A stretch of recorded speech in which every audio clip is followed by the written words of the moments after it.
लेकिन प्रहलाद जी कैसे रहते थे? बहुत ध्यान से सुनना। दो प्रकार की भक्ति होती है।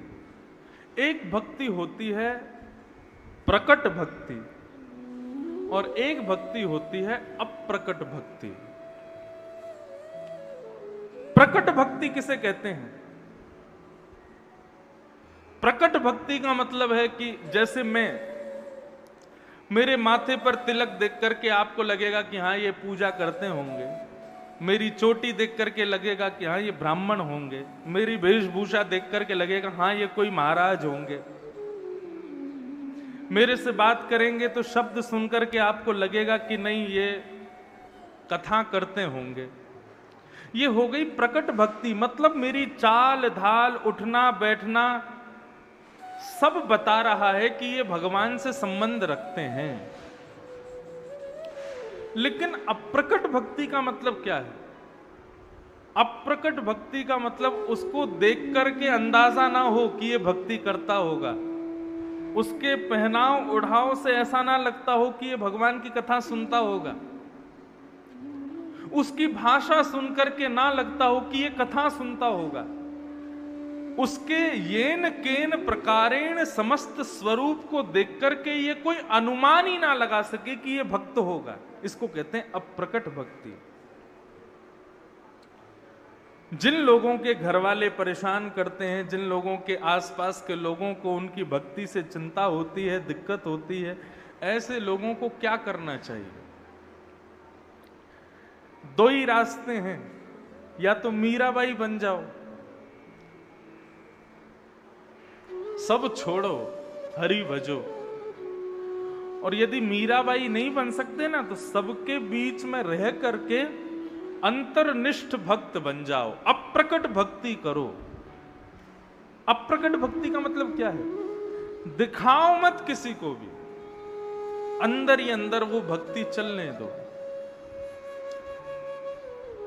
श्री भक्तमाल जी में एक राजा की कथा आती है, उस राजा का नाम था अंतर्निष्ठ राजा।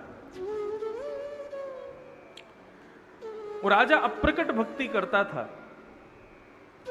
उसकी पत्नी बहुत बड़ी भक्ता थी, वो खूब भजन करती थी, खूब मंदिर जाती थी, खूब कथाएं सुनती थी, लेकिन राजा कभी मंदिर में जाता नहीं, कभी भजन करता नहीं, कभी कथा सुनता नहीं, और अपनी पत्नी का मजाक भी उड़ाता था। ए तुम क्या ये सब करती रहती हो, कथा वथाओं में जाती रहती हो। पत्नी भगवान से यही कहती है, नाथ ऐसी कृपा करो मेरे पति में थोड़ी भक्ति आ जाए। लेकिन एक दिन एक आश्चर्य हुआ।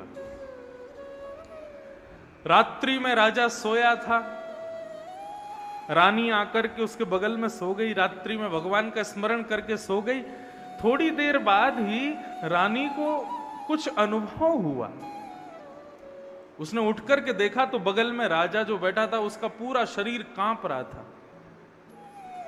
रानी ने जैसे ही देखने के लिए स्पर्श किया तो रानी के स्पर्श होते ही राजा के मुख से शब्द प्रकट हुआ, राम राम राम।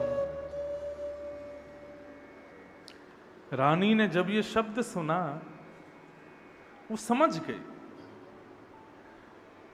बोले स्वप्नावस्था में, निद्रावस्था में भगवत स्मरण साधारण व्यक्ति को नहीं हो सकता। आपको सत्य बताएं, भगवान के 3 प्रकार के दर्शन होते हैं। वैसे तो मैंने कल कहा था कि कुछ लिखने के लिए बैठा करो ताकि आप लिख सको। 2-4 लोग मुझे दिख रहे हैं जो लिख रहे हैं, बाकी आप लोग याद कर सको तो कर लेना, ये बहुत जरूरी बातें हैं। 3 प्रकार के दर्शन होते हैं ठाकुर जी के। पहला दर्शन होता है स्वप्न दर्शन। ठाकुर जी को यदि आपसे मिलना है तो सबसे पहले वो आपको स्वप्न में दिखेंगे। ये कहने में सुनने में बहुत आसान है, लेकिन एक आपको सत्य बात बताऊं, कितना भी भजन कर लो स्वप्न में ठाकुर जी दिखते नहीं हैं। बहुत कम ऐसा होता है, बहुत कम लोगों पर इतनी कृपा होती है कि उनको स्वप्न में दर्शन हो जाए ठाकुर जी का। तो पहला स्वप्न दर्शन। जैसे ही स्वप्न में ठाकुर जी दिखें, गलती मत करना कि किसी को बता दो जाकर के कि रात में मैंने स्वप्न में भगवान को देखा। या तो ठाकुर जी दिखेंगे, या ठाकुर जी का कोई भक्त दिखेगा, या ठाकुर जी के स्थान वृंदावन आदि का दर्शन होगा। स्वप्न में होगा पहले। स्वप्न में जब ठाकुर जी दिख जाएं, किसी को बताना मत, नित्य उनका स्वप्न में दर्शन करते रहना। फिर दूसरा दर्शन होगा ठाकुर जी का अनुभव दर्शन। अनुभव दर्शन कैसा होगा? आप भरी भीड़ में सबको देखोगे, सबको देखते देखते तभी आपको लगेगा कि इन सब के मध्य में मैंने किसी ऐसे को देखा जो इन सबसे अलग था। उसमें कुछ तो बात थी, उसमें कुछ तो खूबी थी। ये होगा अनुभव दर्शन। आपको लगेगा कि अभी अभी पीछे से शायद कहीं ठाकुर जी तो नहीं गए, अभी जो मेरे पास में बालक बैठा था कहीं वो ठाकुर जी का स्वरूप तो नहीं था, अभी जो मैंने जिस बालक को यहां से जाते हुए देखा वो कहीं ठाकुर जी तो नहीं। जिसको देख करके उस पर आकर्षित हो जाओ।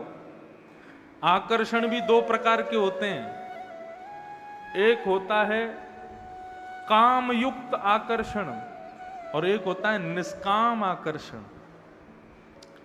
संसार के सौंदर्य पर काम युक्त आकर्षण होता है, ठाकुर जी पर निष्काम आकर्षण होता है। कोई कामना के बिना आकर्षण हो जाए, समझ लेना वो ठाकुर जी का स्वरूप था। तो दूसरा होगा अनुभव दर्शन। पहला स्वप्न दर्शन, दूसरा अनुभव दर्शन और तीसरा प्रत्यक्ष दर्शन। ठाकुर जी प्रकट हो जाएंगे तुम्हारे सामने, तुमको दिखेंगे, सबको नहीं दिखेंगे।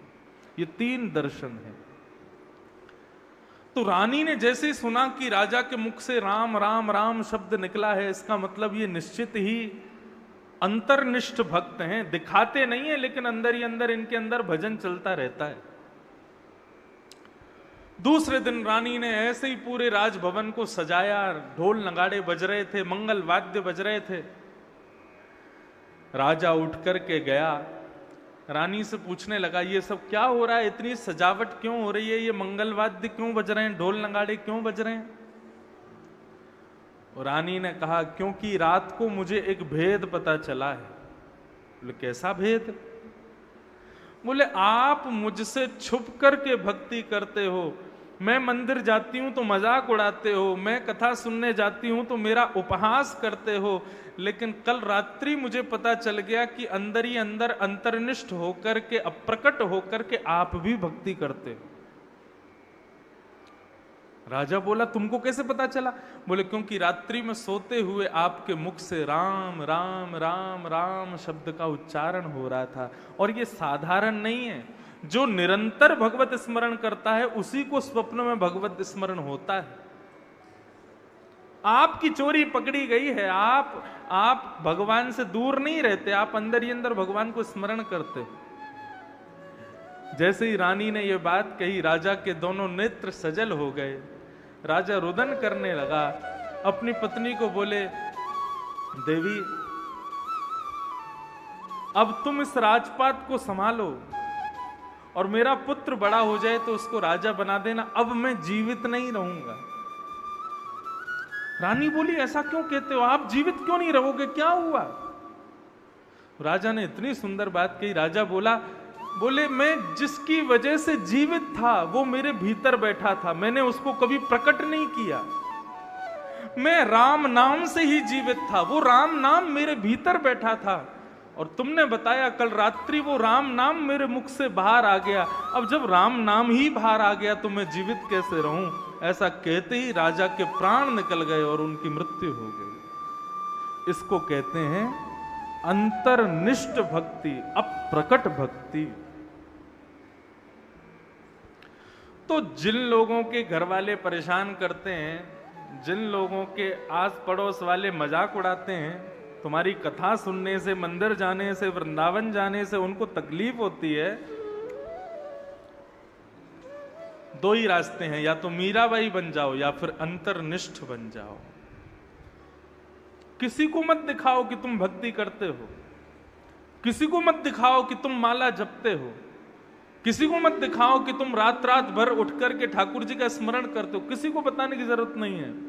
अरे वो लोग इस योग्य नहीं है कि तुम्हारी भक्ति को सहन कर सकें, इसलिए क्या करो, अपनी मनी मन अंतर्निष्ठ हो जाओ। बाहर से ऐसा दिखाओ कि तुम भी संसारी हो, लेकिन अंदर ही अंदर ठाकुर जी का भजन करो, ठाकुर जी का स्मरण करो।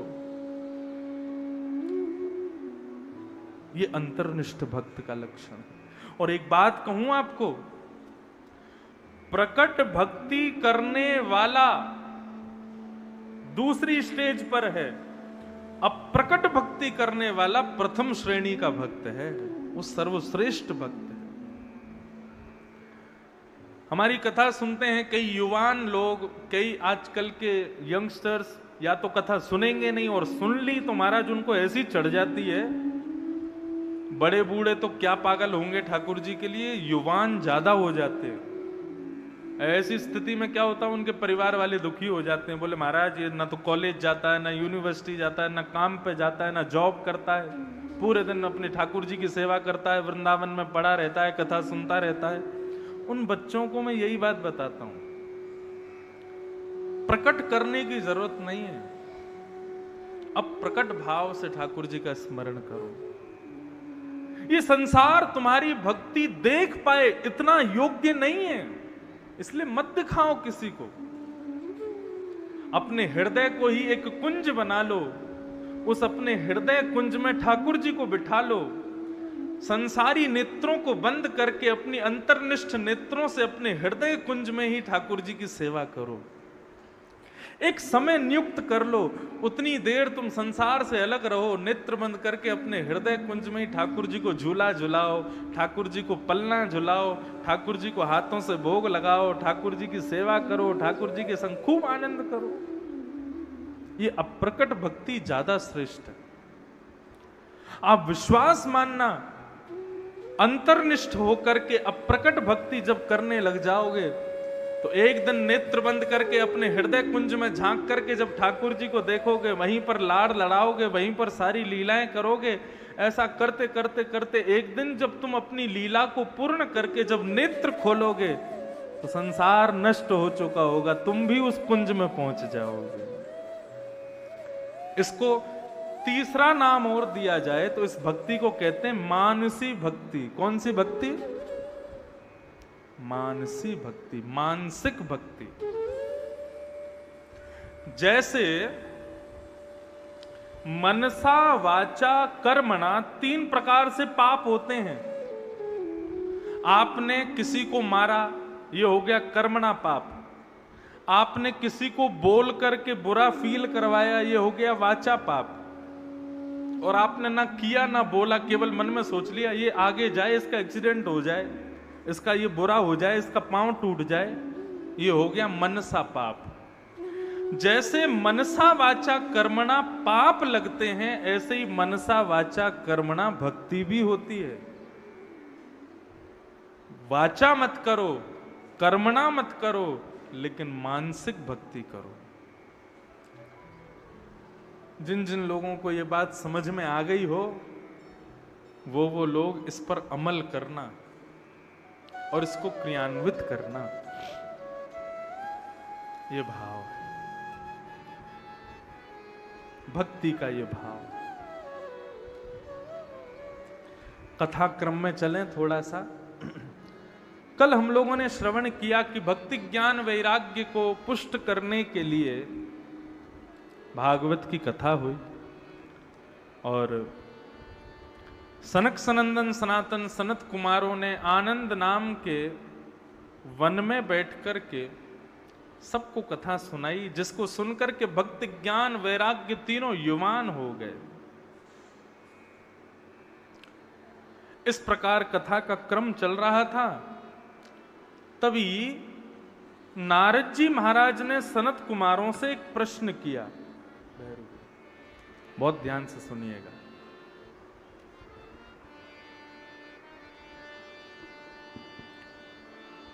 बहुत सुंदर बात कह रहे हैं।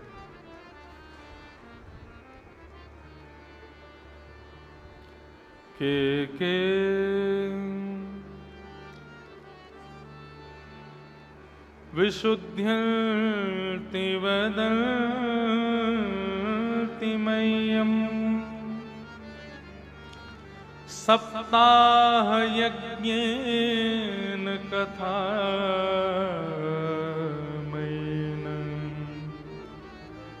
कृपालुभिर्लोकहितं विचार्य प्रकाशित कोऽपि नवीन मार्गम। हारमोनियम दो थोड़ा सा।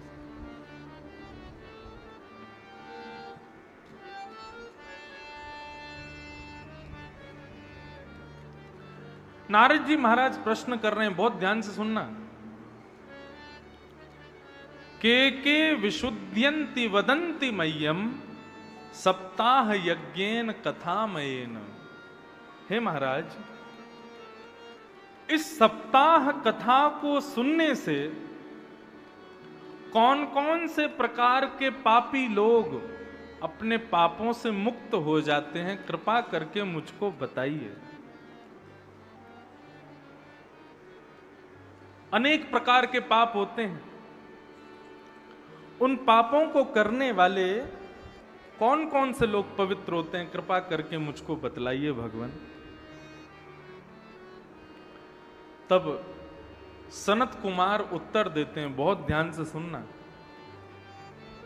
ये मानवा पाप कृतस्तु सर्वदा सदा दुराचार रता विमार्गगा क्रोधाग्निदग्धा कुटिलश्च कामिन सप्ताहयज्ञेन कलो पुनन्ति ते। कौन कौन से पापी, कैटेगरीज हैं पापों की भी। कौन कौन से पापी कथा में यदि आके बैठ जाएं, कथा सुन लें, तो कथा सुनने से अपने पाप से मुक्त हो जाते। सुन लो। पहला बताया सदा दुराचार रता। जो पापी दुराचरण करता है, दुराचरण मतलब खुद से कुछ गलत नहीं कर रहा, किसी को गलत करता हुआ देख करके उसके मन में आता है मैं भी ऐसा करूं। जैसे घर में कई लोग ऐसे होते हैं, बड़े बुजुर्ग, वो बीड़ी सिगरेट पीते हैं। अब उनको बीड़ी सिगरेट पीता देख बच्चों के मन में इच्छा हो जाती है कि भाई हम भी पिएंगे, और फिर बड़े होकर के वो बालक भी अपने खानदान के कुछ लोगों की तरह वो भी पीना शुरू कर देते हैं। इसको कहते हैं दुराचरण। ऐसा दुराचारी व्यक्ति जिसने गलत होता देख करके अपने नियमों को भी वैसा बना लिया है, ऐसा व्यक्ति यदि कथा सुनता है तो उसका मन पवित्र हो जाता है, उसके भीतर से दुराचरण चला जाता है। पहला। दूसरा, विमार्गगा। जो गलत रास्ते पर चलने लग गया है, गलत संगत में पड़ गया है, गलत लोगों के साथ रहने लगा है, ऐसा बालक यदि कथा सुने उसके जीवन में पवित्रता आ जाएगी। बंधुओं देखो, कई बालक ऐसे होते हैं कि बचपन से ही गलत संगति पड़ जाती है। अब उनको कथा में लाओ तो बेचारे कथा सुनते भी नहीं है। लेकिन कई बार भागवत जी ऐसी कृपा करती हैं कि एक शब्द भी यदि उनके कान में ऐसा चला गया, उसी से ही उनका जीवन परिवर्तित हो जाता है, बदल जाता है। तो विमार्ग पर चलने वाला व्यक्ति भी यदि कथा सुने तो पवित्र हो सकता है। और क्रोधाग्निदग्धा कुटिलश्च कामिनः। जो क्रोध अग्नि में जल रहा है, आपको बताएं, भयंकर गुस्सा जिन लोगों को आता है, जो क्रोध में आकर के कुछ भी करने को तैयार हो जाते हैं, ऐसे क्रोधी लोगों के पास नरक का वीजा है। भयंकर क्रोध आपको नरकगामी बना देगा। हाँ, विदाउट इमिग्रेशन एंट्री मिलेगी आपको वहां पे। विदेश जाते हैं तो वहां पर भी इमिग्रेशन होता है, क्यों आए हो, कैसे आए हो, कितने दिन के लिए आए हो। लेकिन भयंकर क्रोध करने वालों का इमिग्रेशन भी नहीं होता। उनकी मृत्यु होते ही उनको सीधा नरक में भेज दिया जाता है। इसलिए भयंकर गुस्सा नहीं आना चाहिए। क्रोध हो, क्रोध करना चाहिए, लेकिन कैसा? जल के जैसा। जल के जैसा क्रोध कैसे? जल जितनी देर गैस पर रखा है, जितनी देर गर्म चूल्हे पर रखा है, जितनी देर उसको गोबर के उपले पर रखोगे, उतनी देर तो वो गर्म होता रहेगा। लेकिन जैसे ही उसको गैस से दूर कर दोगे, उसको चूल्हे से दूर कर दोगे, अपने आप ठंडा हो जाता है। ऐसा क्रोध ठीक है। अगर स्थिति ऐसी हुई है, वातावरण ऐसा हुआ है कि वहां गुस्सा करना चाहिए, वहां करो। लेकिन वातावरण जैसे ही क्रोध का समाप्त हो जाए तो तुम्हारा गुस्सा भी ठंडा हो जाना चाहिए। लेकिन कई लोग कैसे होते हैं, आज परिस्थिति गुस्से वाली हुई तो तुम गुस्सा हो गए, अब कल सब ठीक हो गया लेकिन फिर भी तुम्हारी आंख चढ़ी हुई है, तुम्हारी नाक चढ़ी हुई है और गुस्सा चढ़ा हुआ है दिमाग पे। सब कहते हैं अरे भाई कल जो हुआ सो हुआ, छोड़ दो। नहीं, कल हो कैसे गया ऐसा? 2 दिन बाद सब आ गए, बोले अब तो बहुत दिन हो गए भैया, अब तो छोड़ दो गुस्सा। बोले नहीं, मेरे दिमाग से वो बात निकल नहीं रही है। 1 महीना हो गया, बोले भैया अब तो गुस्सा छोड़ दो। बोले ना, इसने ऐसा कर कैसे दिया? ऐसे लोगों को फिर उनके हाल पर छोड़ दो, क्योंकि उनको नरक जाने से कोई नहीं रोक सकता। स्थिति क्रोध की यदि बन रही है तो क्रोध करो। कई बार बच्चे इतना ऊधम मचाते हैं तो ठीक है, गुस्सा आ जाता है, थोड़ा बहुत गुस्सा कर लो। लेकिन ठीक है, अब सब शांत हो गया, सब खत्म हो गया, तो उसके बाद में तुम भी शांत हो जाओ। लेकिन कई लोग नहीं होते, उनका गुस्सा बना ही रहता है। आज यदि बहू ने सब्जी खराब कर दी तो सासू मां को गुस्सा आ गया। कल यदि बहू ने सब्जी अच्छी बना दी तो फिर से गुस्सा आ गया। क्यों? आज क्यों गुस्सा आया? बोले कल खराब क्यों करी थी इसने, इसी बात पे ही गुस्सा आ रहा है। ऐसे अत्यंत कोपी लोगों को, अत्यंत क्रोधी लोगों को नरक जाने से कोई नहीं रोक सकता। लेकिन आपके घर में यदि ऐसा कोई अत्यंत क्रोधी हो तो कैसे भी करके उसको कथा में भेजो। कथा सुनने से क्रोध कम होता है। क्यों? क्योंकि कथा एकमात्र ऐसा स्थान है जहां पर व्यक्ति अपनी नहीं सुनाता, दूसरे की सुनता है। बाकी संसार में हर जगह हम लोग इसी में रहते हैं कि हम अपनी सुनामें, हम अपना कहें, हम अपना बोल दें। लेकिन कथा में आप अपना नहीं कहते हो, दूसरे को सुनते हो। 3 घंटे के लिए सही आप सब लोग मौन रहोगे, शांत रहोगे, कुछ बोलोगे नहीं, केवल सुनोगे, उससे फर्क तो पड़ेगा गुस्से पर। अत्यंत कोप, कटुकाच वाणी, जो कड़वी वाणी बोलते हैं, ऐसे लोग भी कथा सुनते हैं तो उनकी जीभ जो है वो सरस हो जाती, मीठी हो जाती। क्रोधाग्निदग्धा कुटिलाश्च कामिनः, जो भयंकर कामी लोग हैं, यदि वो भी कथा श्रवण करें तो उनका रोग जो काम है वो नष्ट हो जाता है, वो समाप्त हो जाता है। सत्येन हीना पितृमात्र दूषका, जो सत्य नहीं बोलते, असत्य बोलते हैं, बहुत झूठ बोलते हैं, ऐसे लोग भी यदि कथा सुने तो कथा से उनके जिह्वा में सत्य प्रकट होने लगता है। पृथ्वी को सबसे ज्यादा भार किसका लगता है? कोई बहुत मोटा हो जाए, हम लोग उसको देख के क्या कहते हैं, बोले बताओ पृथ्वी पर भार है, ऐसा बोलते हैं ना। लेकिन मोटे व्यक्ति का भार नहीं लगता पृथ्वी को। पृथ्वी को भार किसका लगता है? जो भयंकर झूठ बोलता है। जब हम बहुत झूठ बोलते हैं ना, जो व्यक्ति कांस्टेंट झूठ नहीं बोलता, कभी कभी बोलता है, कभी कभी बोलने में उसको बड़ी आत्मग्लानि होती है, मैंने ऐसा क्यों बोला। क्यों? क्योंकि उसकी पृथ्वी उसको सचेत करती है, अरे तू झूठ मत बोल, मुझे तेरा भार लग रहा है। शास्त्र आज्ञा करते हैं, झूठ बोलने वाले व्यक्ति का भार लगता है पृथ्वी को। इसलिए असत्य बोलने वाला व्यक्ति यदि निरंतर कथा सुनता रहे तो उसकी जिह्वा में सत्य प्रकट होने लगता है, फिर वो चाह करके भी झूठ नहीं बोल पाएगा। और अंतिम बात कहते हैं पितृमातृ दूषका। जो माता पिता की सेवा नहीं करते, माता पिता से प्रेम नहीं करते, ऐसे बालक यदि कथा श्रवण करें तो कथा श्रवण करने से माता पिता के चरणों में प्रेम प्रकट हो जाता है।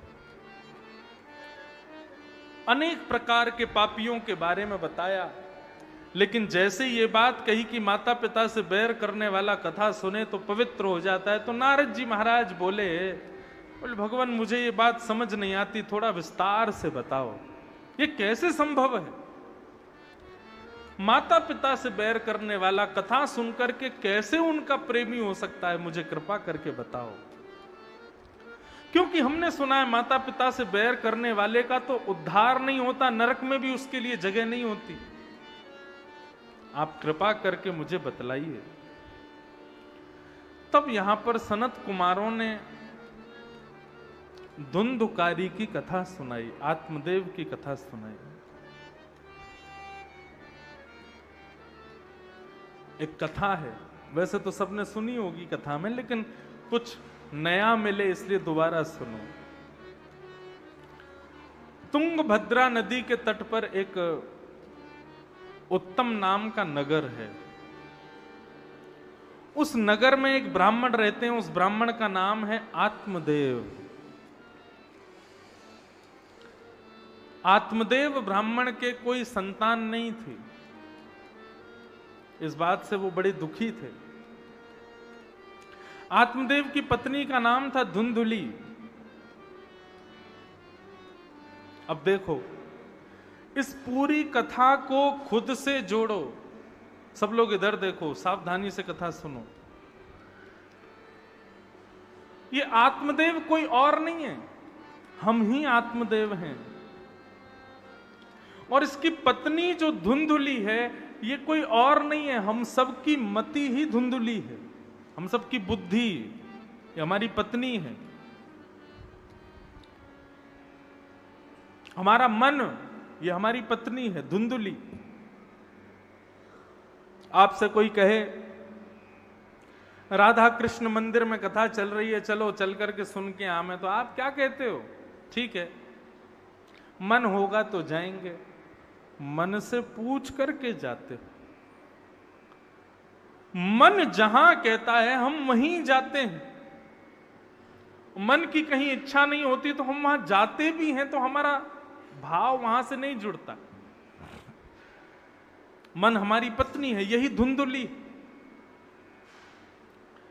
तो आत्मदेव के कोई संतान नहीं थी, इस बात से बड़े दुखी थे आत्मदेव। संतान ना होने के कारण एक दिन अपना घर छोड़ करके आत्मदेव वन में चले गए। बंधुओं देखो, एक मेरी बात सुनिएगा।